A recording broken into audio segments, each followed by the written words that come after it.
எதுக்காக எங்களை இப்படி சித்திரவதை பண்றீங்க? நாங்க உங்களுக்கு என்ன பாவம் செஞ்சோம்? பாத்தியா, ரொம்ப அவசரப்படுறியே. கொஞ்சம் வெயிட் பண்ணுமா, நமக்குள்ள பேச வேண்டியது நிறைய இருக்கு. நான் சொல்றது கொஞ்சம் பொறுமையா கேளுங்க ப்ளீஸ்.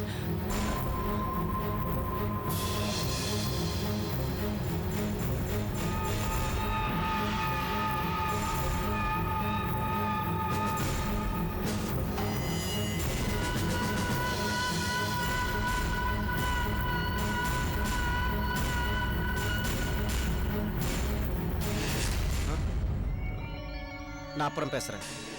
டேய், வினோத்தை கடத்தினது நீதானே? எங்க வீட்டுக்குள்ள வந்து எங்களே மிரட்டுறியா? யாரு? நானா? வாங்க.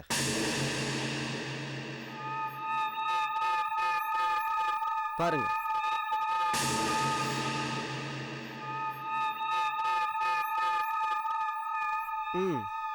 நான் அவன் இல்லை.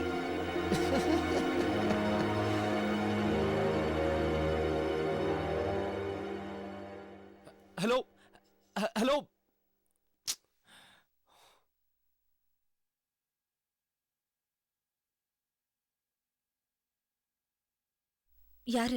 யார் சிவா சார்?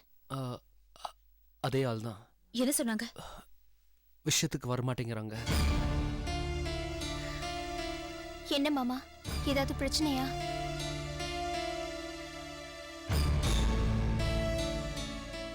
யாருமே சந்தோஷமா இருக்கிற மாதிரி தெரியல.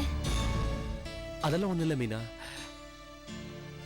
நேத்து நடந்த சம்பவம் எல்லாரையும் பாதிச்சிருக்கு. அதான்.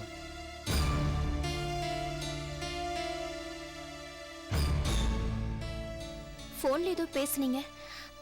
பார்வதி அக்கா கூட அதை பத்தி கேட்டாங்களே.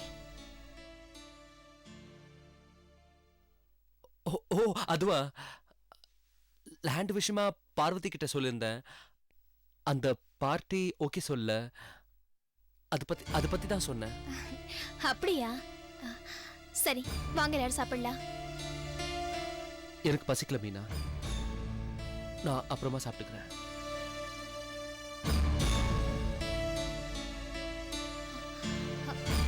என்ன பாக்குறீங்க? நீங்க வாங்க சாப்பிடலாம்.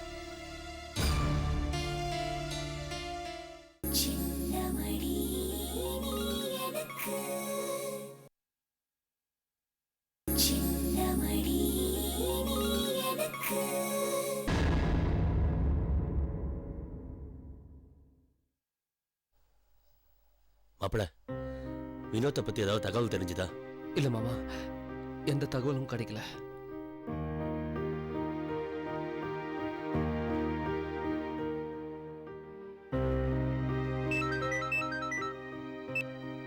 ஹலோ சிவா சார், நான் ஹெட் மிஸ்டர்ஸ் பேசுறேன். உங்க சன் வினோத் ஹாஸ்டலுக்கு திரும்ப வந்துட்டான். அப்படியா? ரொம்ப ரொம்ப தேங்க்ஸ் மேடம். நான் இப்பவே வரேன். Thanks madam. என்ன மாப்ள? வினோத் கடிச்சிட்டானா? ஹாஸ்டல் திரும்ப வந்துட்டானா?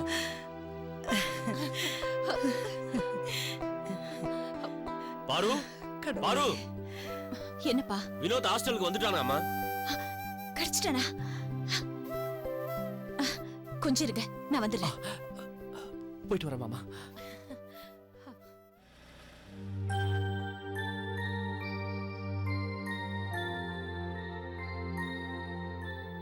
சொல்லு வினோத், என்னாச்சு?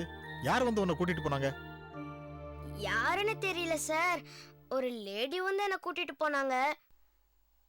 நைட்டெல்லாம் என்ன அங்கேயே தங்க வச்சுக்கிட்டாங்க. சாப்பாடும் கொடுத்தாங்க. அப்புறம் காலையில கொண்டு வந்து விட்டுட்டாங்க. கூட வேற யாராவது இருந்தாங்களா? இல்ல சார். அது எந்த இடம்னு தெரியுமா? தெரியல. சரி.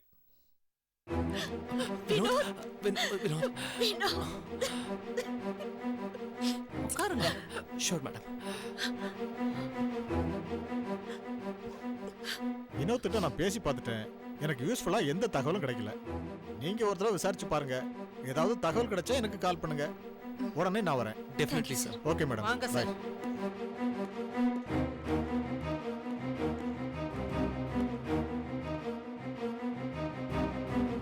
என்ன வினோத் இப்படி பண்ணிட்ட? டாடி மம்மி தவிர வேற யார் கூப்பிட்டாலும் போக கூடாதுன்னு சொல்லியிருக்கேன்ல. ஒரு லேடி வந்து எங்க அம்மாவுக்கு உடம்பு சரியில்லைன்னு சொன்னாங்க. அதான் போயிட்டேன் டாடி. அங்க போனா சந்தோஷ் இருக்காரு. அவர் தான் அந்த லேடி கிட்ட என்னை கடத்திட்டு வர சொல்லியிருக்காரு. நைட் முழுக்க நான் அங்கே தான் இருந்தேன். காலையில சந்தோஷ் வந்து அந்த லேடி கிட்ட என்னை ஸ்கூல்ல கொண்டு போய் விட்டுட்டு சொன்னாரு. அவங்களும் என்னை கூட்டிட்டு வந்து விட்டுட்டாங்க. நீங்க எல்லாரும் நினைக்கிற மாதிரி அந்த சந்தோஷ் நல்ல ஆளு கிடையாது, ஃப்ராடு. சரி, அவ ஃப்ராடா நல்லவனான்னு நாங்க பாத்துக்கிறோம். அதை பத்தியெல்லாம் நீ எந்த கவலையும் பட வேண்டாம். உன்னோட கவனம் எல்லாமே படிப்புல தான் இருக்கணும். புரியுதா? ம். சரி டாடி. வினோத், இனிமே தெரியாதவங்க வந்து கூப்பிட்டா போக கூடாதுன்னு. ம். சரி வினோத், நீ கிளாஸ்க்கு போ. சரி மிஸ். போயிட்டு வாடா. ம். யார் அந்த சந்தோஷ்? சந்தோஷ் சந்தோஷ் எங்களுக்கு தெரிஞ்சவர் தான் மேடம். எதுக்கும் அந்த சந்தோஷ் கிட்ட கொஞ்சம் கேர்ஃபுல்லாவே இருங்க. சரி மேடம், நாங்க கிளம்புறோம். தேங்க்யூ ஸோ சரி. மச். வா பாரு.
என்ன என் வீடு தேடி வந்திருக்கீங்க? ஏன் இப்படி எல்லாம் நடந்துக்கிற சந்தோஷ்? நாங்க உனக்கு என்ன பாவம் பண்ணோம்? எதுக்காக வினோத கடத்தி வச்சிருந்த? நீ அலனோங்கிறதுக்காக. ராத்திரி முழுக்கவும் பையனை காணாம கண்டு தவிச்சிருப்பியே, அப்படி தவிக்கணுங்கிறதுக்காக. பீச்சிலும் பையனை நினைச்சு கண் கலங்கி உட்கார்ந்து இருந்தியே, அப்படி உட்காரணுங்கிறதுக்காக. ஏ என்ன அழ வச்சு பாக்குறதுல உனக்கு என்ன லாபம்? ஒரு நிமிஷம். அம்மா,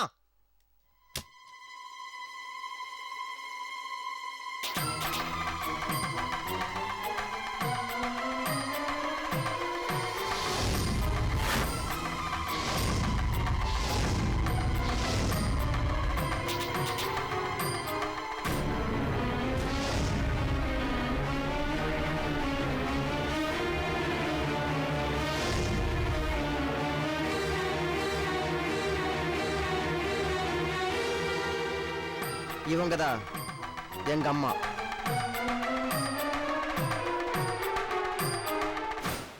என்ன ஷாக்கா இருக்கா?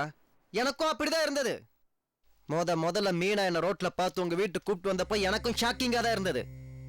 அப்புறம் மைதிலி நீங்க எல்லாரும் சேர்ந்து மீனாவை பத்தி சொன்ன போது அதுல எனக்கு ஒரு விஷயம் ரொம்ப பிடிச்சிருந்தது. என்ன விஷயம்னு கேக்குறீங்களா? அதான் பாரோட ஹஸ்பண்ட் கடன் பிரச்சனையில வீட்டுக்கு வராம தலைமறைவா இருக்கிற விஷயம். அதை வச்சே உங்ககிட்ட இருந்து பணம் பறிக்க திட்டம் போட்டேன்.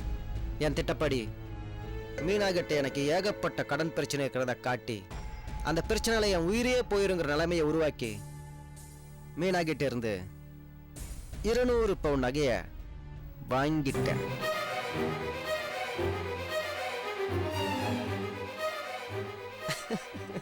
நியாயமா பார்த்தா அதோட நமக்குள்ள இருந்த வரவு செலவு முடிஞ்சிருக்கணும். ஆனா விதி வலியுது சிவா. பாருக்கு புருஷனா நடிக்க ஒத்துக்கிட்ட அன்னைக்கு நான் என் வீட்டுக்கு வந்தப்போ என்ன நடந்தது தெரியுமா?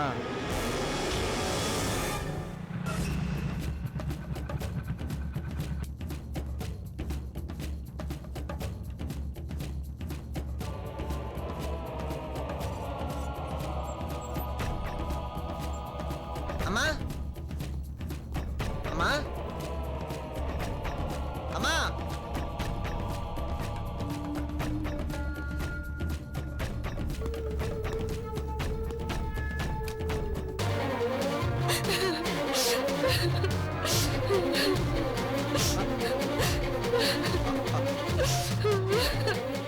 அம்மா அம்மா அம்மா என்னம்மா இது?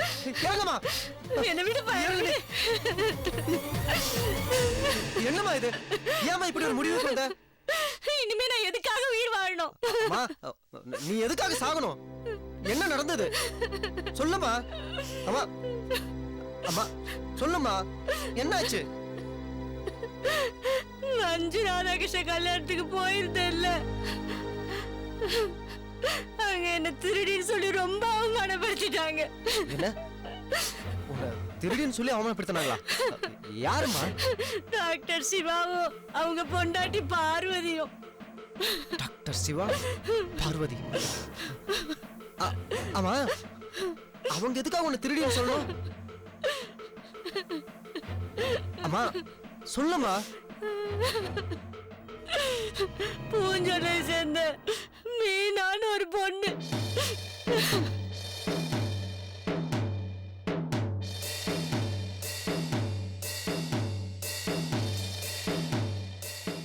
நீங்க பூஞ்சோலை சிவா மாதிரி இருக்கீங்க. இந்த கல்யாணம் முடிகிற வரைக்கும் மீனா இங்க தான் இருப்பாங்க.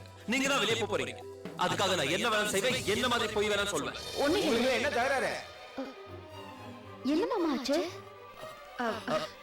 இல்ல இவங்க பார்வதியோட செயினை திருடிட்டாங்க. நான் என்ன செய்ய திருடினேன்? இந்த ஆள் அநியாயமா என் மேல பழி போடுறாங்க.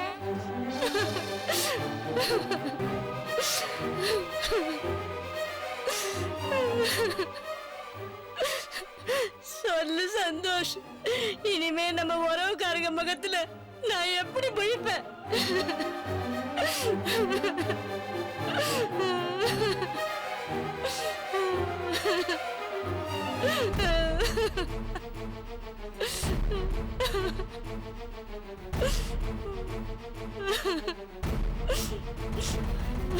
நீ அழாதம்மா. அந்த சிவா பார்வதிய நான் ஆள வைக்கிறேன்.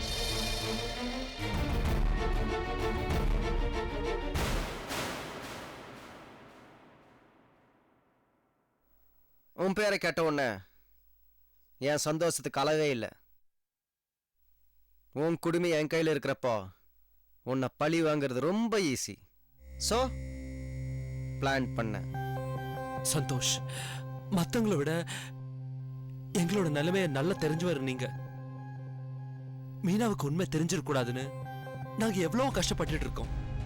அந்த உண்மையை சொல்லிட்டு போறேன்னு உங்க அம்மா சொன்னோன்னே அவங்கள தடுத்து நிறுத்த வேற எந்த வழியும் எனக்கு தெரியல. மீனாவோட நல்லதுக்காக தான் உங்க அம்மாவை அவமானப்படுத்துற மாதிரி நடந்துக்கிட்டேன். மத்தபடி அவங்க மேல எனக்கு எந்த கோபமும் கிடையாது. நடந்த தப்புக்காக நான் மன்னிப்பு கேட்டுக்கிறேன். இத்தோட எல்லாத்தையும் விட்டுரு சந்தோஷ். கொஞ்ச நாளாவே சந்தோஷம்னா என்னன்னு தெரியாம நாங்க வாழ்ந்துகிட்டு இருக்கோம். என்ன இதோட எல்லாத்தையும் விட்டுருமா? நோ சிவா, அப்படியெல்லாம் விட முடியாது. என் டார்ச்சர் இன்னும் தொடரும்.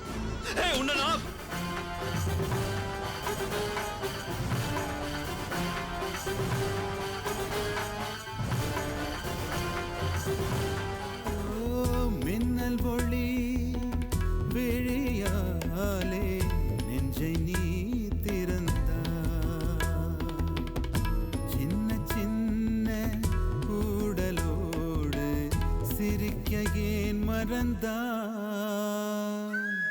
கண்ணில் நிறைந்த கன்னி தமிழே உள்ளம் கலங்காதே, கண்ணில் நிறைந்த கன்னி தமிழே உள்ளம் கலங்காதே, உன்னையல்லாமல் வேறு உறவும் என்னை சேராதே, காற்றும் நானும் காத்து கிடந்த தனிமை தீவினிலே